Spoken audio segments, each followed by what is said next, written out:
Ciao a tutti amici! Ciao! Eccoci, allora recensione Campi Rolli. Allora facciamo una recensione breve, comunque il campeggino è piccolo.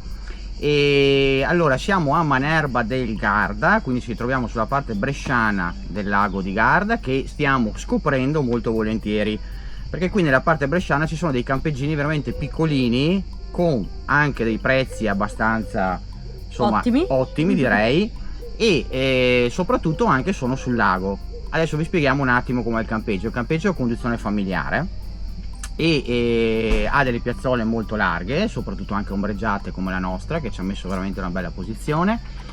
C'è una bellissima piscina classica, sì, e una piscinetta un po' più piccola. E ecco, ci sono stati dei giorni un po' particolari perché siamo arrivati, sicuramente ve lo ricorderete anche se il video lo vedrete più avanti, ma sono quei giorni in cui siamo arrivati a 38-39 gradi. La piscina ovviamente era calda e l'unico modo per andare a rinfrescarsi era andare un po' sul lago, che c'era un po' l'acquetta già un po' più fresca. Sì, che per essere l'acqua del lago non era neanche fredda, cioè di solito è molto più fredda l'acqua del lago. Sì, esatto. Quindi no, siamo andati stamattina io e la Isi invece, e oggi era proprio perfetta. sarà cambiata oggi la era corrente. perfetta, sì. E allora è un campeggio 2 stelle, e ci sono delle case mobili, ok, ci sono anche parecchi stanziali, perché qui ovviamente è un campeggio familiare, quindi ci sono anche tanti stanziali che vengono qua molto spesso per i weekend. Per esempio adesso vi stiamo facendo la recensione che è un lunedì, è l'ultima di giugno, e non c'è nessuno, cioè le piazzole sono anche abbastanza libere, quindi magari chiamate qualche giorno prima, ma non si dovrebbero essere. Sempre perché la parte del lago di qua non è molto frequentata come quella di là, secondo me. Sì, no, la parte veronese, cioè meglio, la spiegazione del fatto che non ci sia quasi nessuno, secondo me è dovuta più che altro a quello, perché comunque il campeggio come posizione è una bella posizione, perché sei comodo al lago, ha la piscina, ha tutto quello che serve, quindi il fatto che sia un po' vuoto nonostante il periodo, secondo me è dipeso proprio che la gente non prende in considerazione questo lato qua del lago. Sì, sicuramente. Beh, ovviamente se andate nella parte veronese sapete anche voi, pieno. tedeschi, olandesi, chi più ne ha più ne metta. E allora per quanto riguarda le piazzole di elettricità abbiamo circa sui 4 ampere se non sbaglio, l'aria condizionata funziona, la macchinetta del caffè funziona, quindi state tranquilli che se avete, ecco, ovviamente se volete usare piastra induzione. L'ha usata la Giusy? L'ha usata una volta? Sì, però non poteva tenerla al esatto, massimo, dovete tenerla un po' bassa, nel senso che comunque non tiene tanto, ecco, l'elettricità. E poi c'è un chioschetto dove prendere delle birrette, il caffè, gelatino, patatine, ecco, non c'è un mini market, quindi dovete comunque andare fuori. Però qui c'è la Lidl qua vicino. Sì, qui a 2-3 km c'è la Lidl, c'è il Conad, ci sono tutti i supermercati, c'è il Bancomat, c'è anche il tabaccaio, quindi c'è tutto. Prendete ovviamente prendete la macchina o il motorino se avete il motorino, ecco, ci sono anche gli autobus che passano qua fuori. Poi a 5-6 minuti appunto arrivate alla spiaggia del lago, che è una bella spiaggia grande, ci sono anche gli ombrelloni, i pedalò, quindi avete tutti i servizi, i baretti dove fare l'aperitivo, prendervi qualcosa, ristoranti, pizzeria con prezzi buoni, perché ho visto anche quello fuori lì subito, la margherita costava 6 euro. Quindi ragazzi siamo sul lago, è fronte lago con tutto il panorama, quindi non male, non male. La sponda di qua bisogna che la gente la rivaluti, solo che poi quando la gente la rivaluta e comincia ad arrivare vengono tutti qua. Vengono tutti qua e cominciano ad alzare i prezzi. Ecco, parliamo invece dei bagni.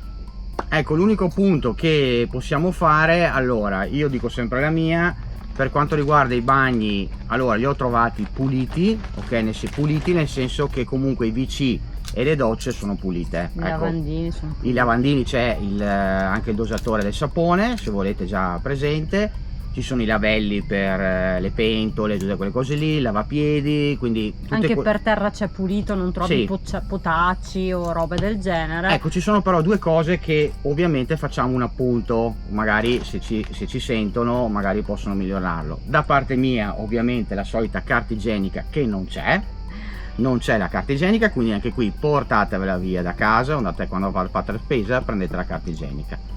L'altro punto è che vabbè, non è l'unico posto dove ho trovato questa cosa, c'è pieno di ragnatele eccetera eccetera sempre nei bagni. Ora, per me bagno pulito non vuol dire solo pulito il WC o pulito il lavandino, che per carità di Dio è la cosa fondamentale, però visto che passi i bagni tutti i giorni, magari con la scopa andare negli angolini, Sì, tirare è un giù, semplice gesto. è un semplice gesto che se tu fai quotidianamente il ragnetto non fa in tempo a costruire la ragnatela e non dai quell'impressione di oddio mi sto facendo la doccia con il ragnetto che mi guarda, che Esatto. ecco non è Ecco, magari... quelle cose lì, ecco, niente di che, quindi si Poi i possono... VC sono puliti, Sì. i lavandini sono puliti, per terra c'è pulito, però vedo che in più di un campeggio, non solo qua, ho riscontrato questa cosa, che loro puliscono i lavandini, però fare il gesto di tirar giù la ragnatela a quanto pare è difficile. Lo so che d'estate all'aperto si formano facilmente, non lo metto in dubbio, però credo anche che se tu passi i bagni tutti i giorni e tutti i giorni con la scopa tiri giù, il ragnetto non fa in tempo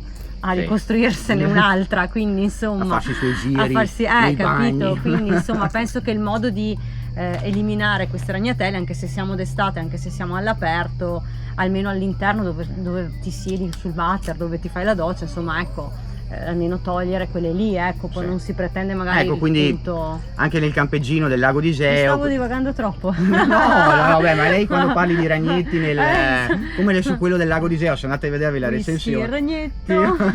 Sì, la recensione, lei quando vede ragnetti o cose incomincia a parlare. Sì, beh, sono affezionata ai nostri amici animali, Sì. salviamoli, non pestiamoli, però tiriamo giù le ragnatele. Allora, noi abbiamo fatto venerdì, sabato, domenica e lunedì, che ci hanno concesso anche il pomeriggio, e abbiamo speso un totale di 120 euro. Allora, il prezzo, ragazzi, è veramente irrisorio, ok? Perché 120 euro sono veramente pochi. 3 notti, 4 giorni. 3 notti, 4 giorni, contando che è la prima settimana, l'ultima di l'ultima giugno, di giugno, sì, a arriviamo a cavallo, luglio, sì. ecco, quindi veramente è tanta roba. Quindi se volete farvi un weekend tranquillo, ok, non ci sono giochi particolari, non c'è animazione, quindi è proprio per chi vuole staccare la spina, magari 2 o 3 giorni, viene qua, si fa la sua passeggiata sul lago, ma qua c'è un sacco di ristoranti, anche cose, l'aperitivino, relax sotto questi meravigliosi alberi enormi. E quindi secondo me è una valida alternativa low cost per chi vuole spendere poco e comunque farsi avere quello che è giusto, insomma, sì. Sì. Non posso dire che manchi qualcosa in particolare, cioè è un campeggio che va bene. Sì, esatto, secondo me sì, ecco, perché vuole proprio rilassarsi e fare 2 o 3 giorni. Ovvio che se volete andare a farvi Sì. la settimana di lago con il parco divertimenti, quelle Con cose lì, l'animazione, bisogna poi, salire, allora lì si bisogna- sale di stelle, sì. si sale di prezzo, si sale di Sì. tante cose, Sì, ecco, è una quello cosa, cerchi una cosa diversa rispetto che a qua. sì. Bene ragazzi, allora per questa recensione è tutto. Se volete passare qui al Campirolli, c'è Antonella e Sabina, che avete visto anche negli altri video, sono simpaticissime, che vi aspettano, e ci vediamo al prossimo video. Mi raccomando, se non l'avete già fatto, come al solito iscrivetevi al canale, mettete Un bel like e e attivate la ding campanellina. ding. Ciao a tutti e al prossimo video. Ciao!